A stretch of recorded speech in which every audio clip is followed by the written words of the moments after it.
Hey guys, if you haven't already, please subscribe to my channel. This is Michael Esposito, and I'm going to try to help you as much as I can to become a professional in the business world. So let's get started. Let me ask you a question. Do you know how to build rapport? Have you ever been taught how to build rapport? Maybe you do it already and you don't even know about it. Today we're going to talk about building rapport and how to get to know your client and how to get your client to know you. But first, please subscribe to my channel. All right, guys, let's get started. So building rapport. This is one of the foundation elements to entering into the business world. Building rapport, you can use it in a sales job, you can use it in a marketing job, you can use it in almost every industry you go into. Reason being is that building rapport is getting the other person to get to know a little bit about you without you pretty much telling them all about you.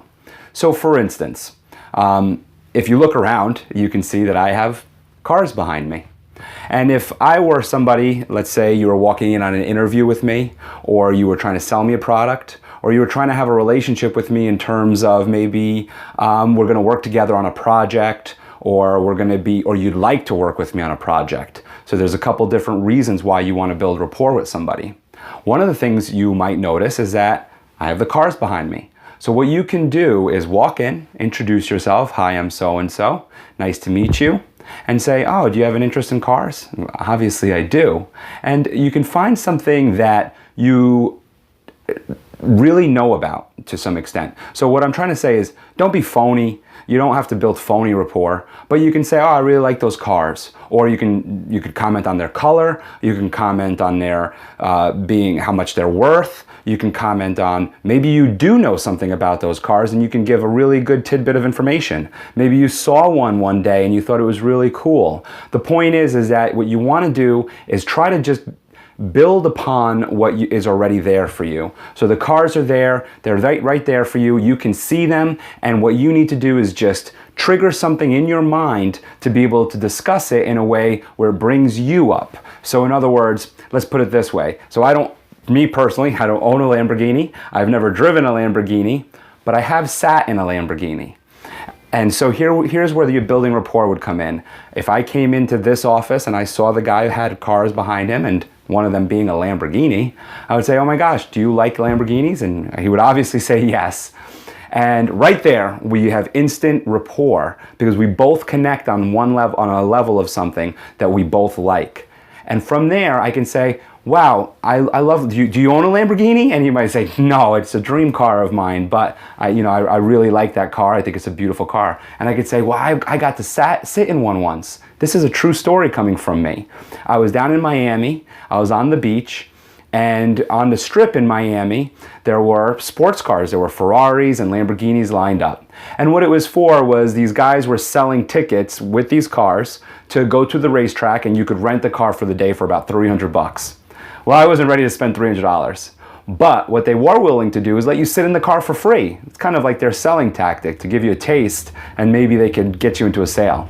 I knew I wasn't going to buy the tickets, but I wanted to sit in the Lamborghini. I didn't care about the other cars. The Lamborghini was what I wanted to sit in. And I got to sit in it, and I got a picture in it, and it was really cool. I got to look around and dream and aspire as to what I want in life. That's a story that I would share with this person. And they would get to know a little bit about me. They would know that I went down to Miami. Now we open up a whole other conversation. Maybe they haven't been to Miami, but they like the beach. And we can talk about the beach. We can talk about traveling. We can talk about racing. Maybe when I said racing and I didn't partake in it, he might race cars. And he might bring up, oh, I go to the racetrack and I race my car. And we have rapport there. What we did is we opened up a conversation away from what we're trying to sell, away from the relationship we're trying to build, away from maybe trying to get the job. And what it does is it takes down their guard, and it also takes down your guard. You're less guarded, and they are too, which is what you want. As somebody who's interviewing you, they might have their guards up of, okay, I gotta be a certain way so that I can, really get what I want out of this interview. And what you just did was you just lessened that. And now maybe they're a little bit calmer and they're a little bit easier going. And maybe they see something in you that they really like outside of their interview questions. Or in the sale, you know, their guard is up, they don't want to buy, they don't want to buy, they don't want to buy, and all of a sudden the guard comes down because you just built really great rapport with them. And the same thing in the relationship. Their guard is up, they don't want to build new relationships, they don't want to get pulled into any other new projects, they want to just stick into what they're doing. And what you just did is you brought that guard down, and they're wondering, so what did you come in here for? And now you say, hey, you know, I'm working on this project and I really thought you'd be a great fit to work with me on. And all of a sudden, next thing you know, they're thinking, well, you know what, this guy likes Lamborghinis or likes going to the beach or whatever it was that you guys had a conversation about that connected on, and say, you know what, I could work with this guy for another 3 months or 3 weeks or whatever the case is. Or same thing as an employer, I could work with this person and train this person. Or, you know, if you're trying to make a sale, the client might say, yeah, I wouldn't mind working with this person and buying a product from them because I just feel like I have a good connection with them.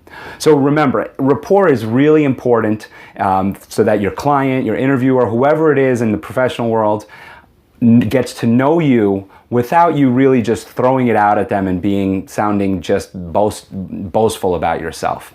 So building rapport, one of the key foundations in the professional world. Guys, thank you very much for watching this video. I really appreciate your support. Please subscribe if you haven't already. Please tell your friends and family. I really appreciate it. Check out the link below. And if you'd like more information on building rapport, just go to my website and we'll talk more about that there. Please leave a comment. Let me know how you liked the video. If you didn't like the video, let me know what you're thinking. If you have any questions, I'm more than happy to go through that with you guys. Again, Michael Esposito here. Please subscribe and thank you and have a great day. Bye, guys.